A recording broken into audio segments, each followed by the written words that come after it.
Welcome to another project. I'm going to build a sauna.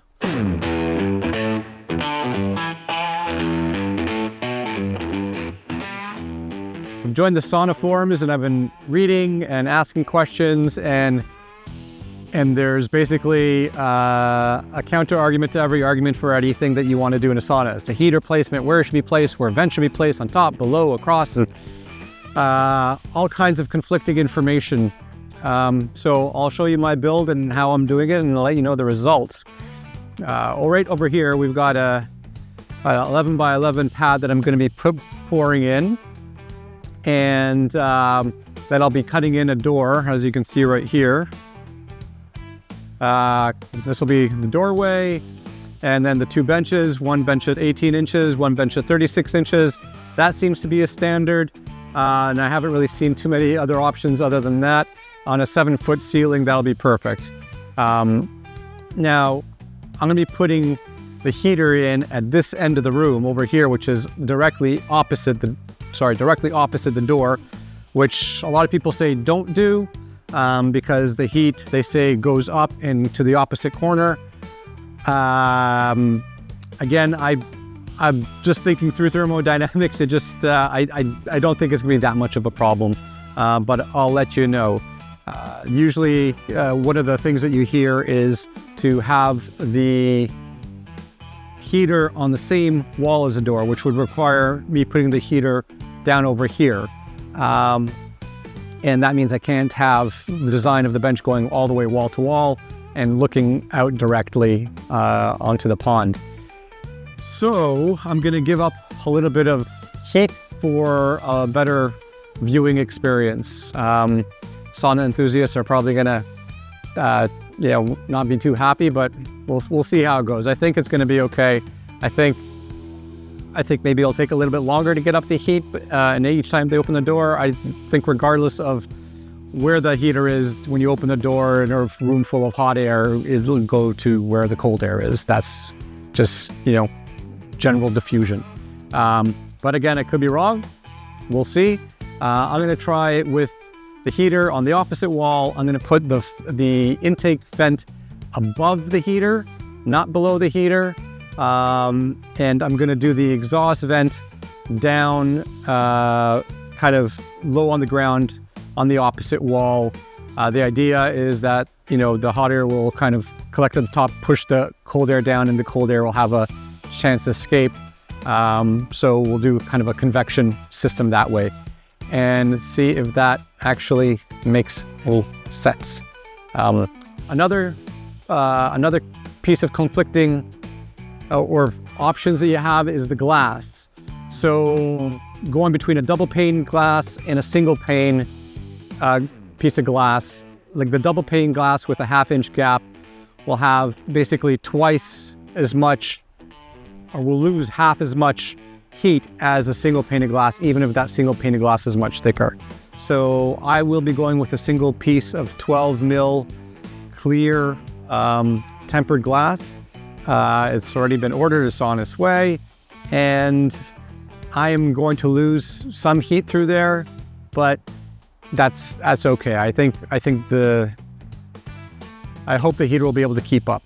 If not, I'm putting in a 9 kilowatt unit from Vevor, which is very reasonably priced, so much so that you worry.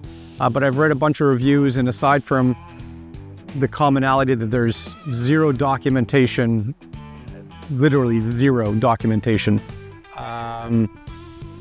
the things actually work. So we'll test that out and I'll let you know. But yeah, it's a 9 kilowatt Vevor unit. I'm already a little bit worried because I somehow mistakenly ordered the 4 kilowatt, and getting back to them and having someone get back to me about resolving it and getting a new 9 kilowatt instead of the 4 kilowatt and returning it has been a challenge. They say they will contact you and they don't. So we'll see what happens with that. But it's going to be a pretty quick build. We're going to pour the pad, frame up the walls, which should take maybe about a day, insulation, electrical, benches, cladding. I think this thing will basically be done in like two full days. It's going to be a cedar sauna, and yeah, with 12 mil single pane glass. Let's see how it goes. So here's the concrete space. It's a 11.5 by 11.5 foot space, of which I only use a part of a 6 by 8 floor pan for the sauna. It's 4 inches of crushed limestone, topped with a vapor barrier, topped with the steel reinforcement, and we just poured 4 to 5 inches down of concrete. Here's the framing now. The concrete's in place. Everything is 2 by 6s with pressure treated on the floor, just in case. We framed up all the walls, and then we put in the Sauna Door, which is coming up here. You can see me working on the Sauna Door, and I'll talk about that. It came from a local Mennonite, and then after all the framing was done, which is almost done here in the time lapse, then we started on the insulation, which we'll get to. But here's a recap of all the framing that's been done to this point. Okay, phase 1 is done. The framing is all complete. The door has been put in. Let's go take a look. I'll walk around here and through. You'll see here I put just extra blocking where the benches are going to go at 18 and 36 inches. And then on the other side, also put in at 36 and 18, and also for the sauna heater there as well. While we're watching the framing, let's take a second to talk about the costs of the sauna. So all in, all the materials were under $4,200 Canadian. You can stay tuned at the end of the video, and there is a breakdown of all the costs of what each of the items came out to be. But this is what would be about $15,000 sauna for under $4,200 material plus your time. So just take a look at the end of the video for the breakdown of all the costs. Here I am putting up all the vapor barrier, which I also got from a local, or not from a local, but from someone who manufactures it. So we got it for about 1/3 of the price that you'd pay for retail. You saw me there just taking down the first cedar plank that I put up, as it was kind of bowed and I couldn't get anything straight to it. So I took it down and replaced it with an easier piece to work with, and things started flowing.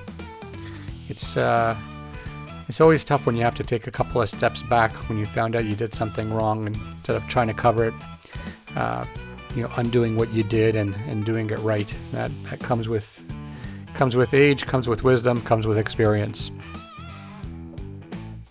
I'm just finishing up the cladding here on the north wall. It was a beautiful day up in Beaver Valley.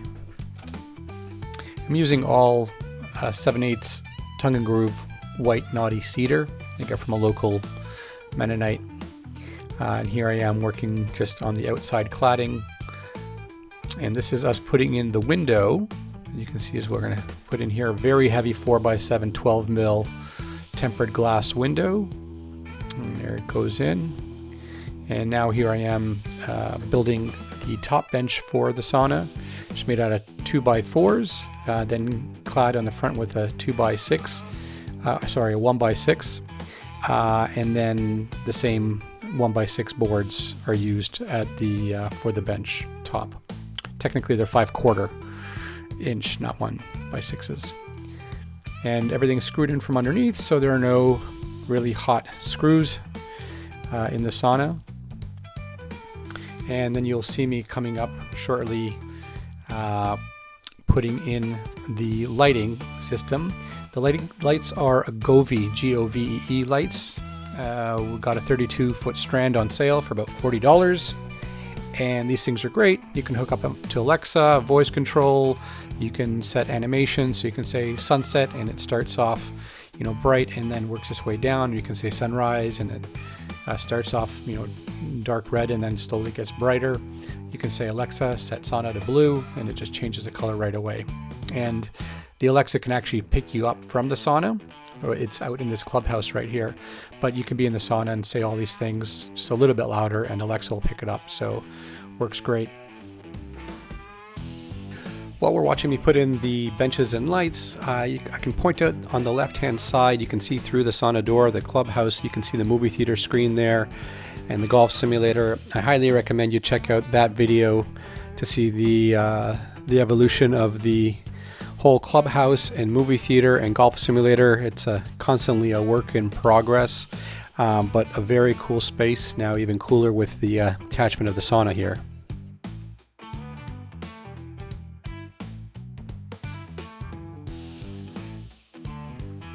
And here I am just putting in the Govee lights, running it underneath both benches and underneath the backrest up top, which is a French cleat. The backrest just kind of clips on to that French cleat. And here we are finishing up on the inside with the heater, and then just finishing up the cladding of the outside, which I got this done the morning of a big kind of annual guys weekend that we have, so got everything ready just in time with the hot tub and the cold plunge and so on. All right, sauna project is completed. Everything went smoothly. Yeah, the longer I do this, the smoother things go.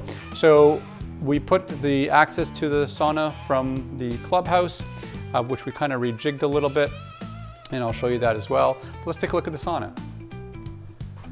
So the Sauna Door I picked up from a local, from a Mennonite guy who, they do nothing but sauna doors, so it's like 300 bucks, which is about $600 cheaper than the same door at a store. We go in and we've got a lovely 4-foot tall by 7-foot wide window overlooking our pond. This is facing east. So we get basically the sunset, we get the sun hitting all the trees, turning them red and orange and purple and pink at sunset, which is lovely. We don't get to see the sunset directly, which is kind of the other direction, but it is quite beautiful. And then the sauna itself, so we've got 2 benches, one at 18 inches and one at 36 inches. We've got indirect lighting underneath the benches and underneath the backrest, which is put on just with a French cleat, just comes right off if we need. We've got the 9 kilowatt Vevor sauna heater, which was, man, for 200 bucks. I don't know how you can go wrong with this thing. It works, it heats up, 9 kilowatts, a couple of dials on the bottom, one for temperature setting, one for a timer. I'm thinking of possibly bypassing the timer and getting just a Wi-Fi controlled switch that can turn on and off. But right now this is really simple and easy. It works. We've got vents above the heater and also down below the benches, so we can open them both up to get some circulation in the room. Yeah, now let's go outside. You could take a look, and we've kind of completed the outside area. So inside the clubhouse, this used to be a big garage door that we removed. We put in a man door, and we've got that as a time lapse as well. And let's go outside and take a look. So out here, now we've got our sauna right outside. We've got our cold plunge 100-gallon tank. Got on sale for, I think it was like $99 or something like that. It was insane. We've got a chimenea which we move out here to have by the hot tub.